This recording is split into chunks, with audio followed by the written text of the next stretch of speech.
There were times when the boy would be irrational. And he would fall on the ground and wallow in the dirt at the mouth and foaming at the mouth like a mad dog.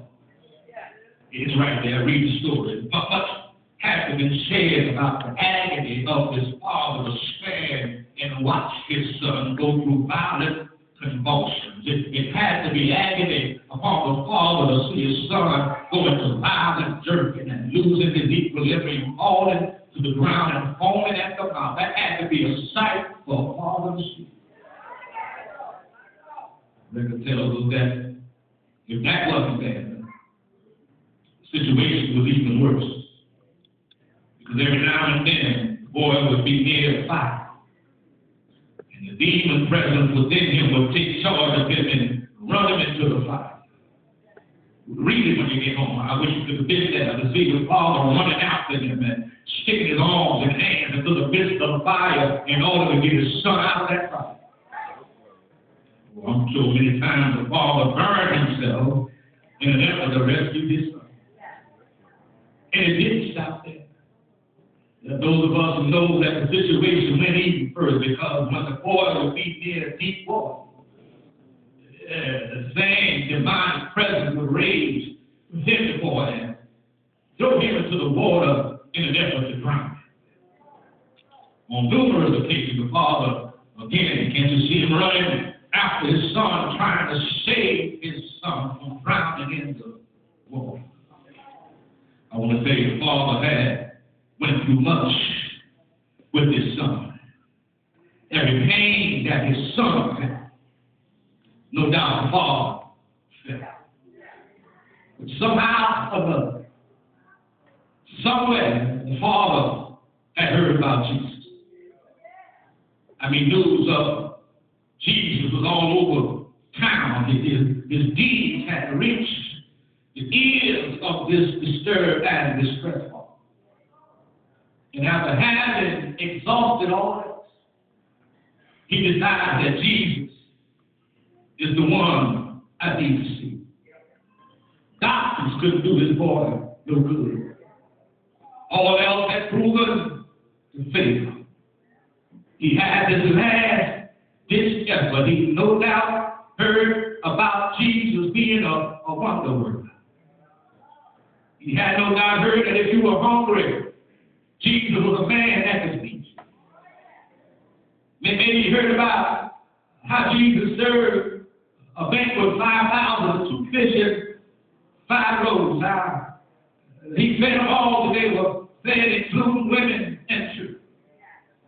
Maybe he got the scoop on Jesus showing up at that wedding in Cana of Galilee. And you remember they ran out of wine, and Jesus turned water into wine. Not only wine, but the governor said, this wine is better than any wine I've ever tasted. I don't know what he heard. Maybe he heard from blind Bartimaeus who said, I ran down the wayside one day and I said, Lord, that I might receive my sight. Oh, I don't know how much the disturbed father heard, but he heard something. And the Bible says that your faith comes by hearing. Yeah, you got to hear the word of God. And that he has obviously learned about the way of us. He was tracked down. And he found a general location. When he got there, Jesus had already departed. He had taken temporary leave. He had some other business to tend to. Yeah, he went up in a mountain. Chapter 9, verse 1, you see him going up with Peter, James, and John. He shows up on Mount Transfiguration, and the Bible says that his garments was going to shine bright as the light. Not only that, but we got special appearances from Elijah and Moses. So much so that Peter woke up out of his sleep and said, Lord is good. Then he said to be here. And we need to set up 3 tabernacles. one for Elijah, one for Moses, and one for Jesus. But then it tells me a cloud overshadowed that mountain. And say, Peter, you're making a big mistake, but Elijah is not on Jesus' level. Moses is not on Jesus' level. This is my beloved Son, in whom I'm well pleased. Somebody read the story, and here they are coming down from this mountain. And the rest of it is that the Father approached the other disciples who didn't go up on the mountain, and he brought his disturbed son to them, and they labored and they tried to deliver the boy, but they labor was in vain. Now, sometimes we're a little bit hard on these disciples because we talk about Jesus that gave them power, but here they are powerless disciples. Don't go around being a powerless disciple. But I have to give the brothers credit here because at least they tried. Some of y'all sit on your blessed assurance and don't do nothing. But at least they tried. And the record tells us that while they tried, the demon raised up in that boy. The boy fell back on the ground, watched it over it again at the mouth, and the crowd began to gather around, including those Pharisees. And they looked at the powers of the disciples. They began to criticize and murmur, we heard a lot of talk about how you're evil. We hear talk about miracles being wrought, and you mean to tell me you can't do nothing with this boy? And it looked like when things got bad, the word Jesus makes his way down from the mountain. I say that's good news because Sister Georgia, he knows just when to step in. Yeah, but when it seems like all hope is gone, Jesus will show up just when I need him most. Yeah, he has the right to intrude at any time he wants to. He can step in our affairs at any moment or any notice. He can be there quickly right now. Come down from the mountain. Some theologians suggest that there was still a little glow in his arm, and there was still a little radiance in his face. And when they came down from the mountain, the crowd backed up and allowed Jesus to come through. And the murmuring, criticizing Pharisees shut their mouths and stopped saying a word. Jesus came in and quiet as to the problem. And the record says, the Father said, Lord, I'm in a little trouble. Yeah, I brought my son, and I brought him to your disciples, and he gives the boy an A, whatever, because he tells Jesus they tried. They just couldn't do it. They honestly tried, and were able to do it. And he says, obviously, the failure of the disciples that the Father didn't lose his faith in Jesus. Yeah, watch how you walk, watch how you talk. Watch how you carry yourself, because you have the power, amen, to break somebody. Somebody's looking for the keys. Oh, but now, I brought him. They could not do it. But watch me now, if you can do anything, maybe you can, but I do know one thing. I brought him to the boys, and he couldn't do nothing. I don't know, maybe the demon too big for you to handle, but if you can do anything, have compassion on us. And I got to report to you that this gift was displaced. It's in the wrong place.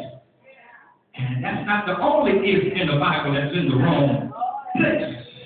I mean, there's another gift that's in the wrong place. What are you saying, Reverend? We remember when Jesus was taken to the wilderness, and he was there for 40 days and 40 nights, and it was after he was baptized by John in the River Jordan. You remember, come on, my Bible readers, after 40 days and 40 nights, the tempter came to him, and the record tells us that the devil tried to, he put an if. He said, if you be the Son of God, command these stones be turned to bread. There was another if at Calvary. Yeah, you remember the two thieves that were on either side? And one of them had the nerve to say, if you be who you say you are, come down from this cross and save us. But I'm glad to tell you that there are some ifs that's in the right place.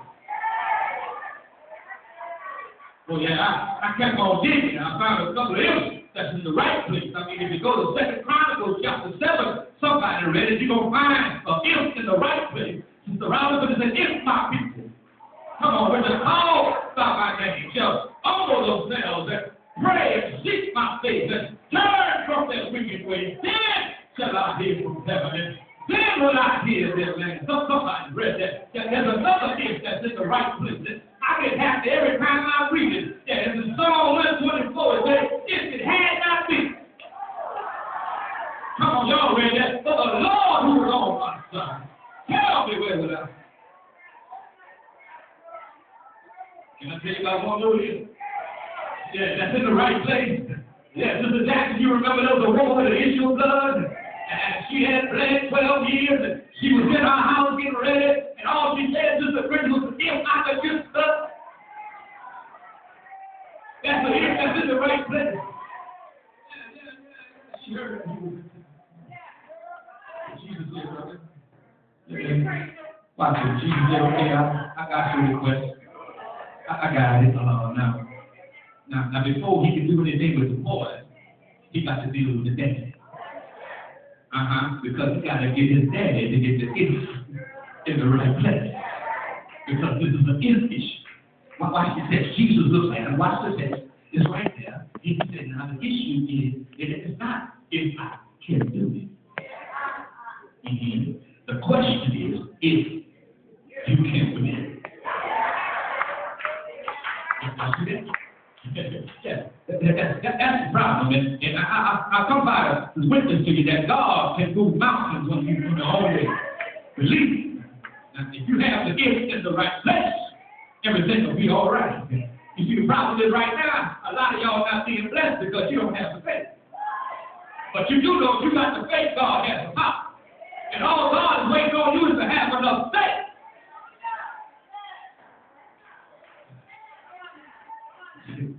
Jesus spoke. And if you let me paraphrase, I could hear Jesus say to the demon, you've been in it for a long time. Yeah, but it's time to tell you to pray house down. Jesus said, I'm about to serve you some eviction papers. I'm coming to the eviction. You've been here long enough. And the record tells us that our Savior spoke and commanded the demon that was within the boy to come out. He didn't give him a 30-day notice. He didn't give him a 15-day notice. He told him, you better come out, and you better come out now. Right now. And watch the text. The demon didn't want to go. But he had heard from headquarters. He didn't want to go, but he got the message from headquarters. And when heaven speaks, the devil and hell got to stand at attention. And there's no demon that the demon play in your life. Whatever the demon be, I don't care if they're on your job, I don't care if they're in your house, I don't care if they're in your neighborhood. Jesus will speak, and the demon got to behave. The demon didn't want to come out, but it had to go. The wax is all his way out. He said, I'm going to do as much damage as I could. Yeah. He said, I can't stay here, but I'm going to stay up as much as I can. And that's just like the devil. He loves to tear stuff up. He loves to disturb stuff. He loves to create havoc. He loves to devastate. But Jesus called him out. And on his way out, he hurled the boy to the ground. The boy started church about. Jesus just standing there looking. The boy's jerking, foaming at the mouth, bouncing on the ground. But you know the Lord said what he meant. And he meant what he said. I've heard it said back in the day, you know, that old commercial when you hear about speak.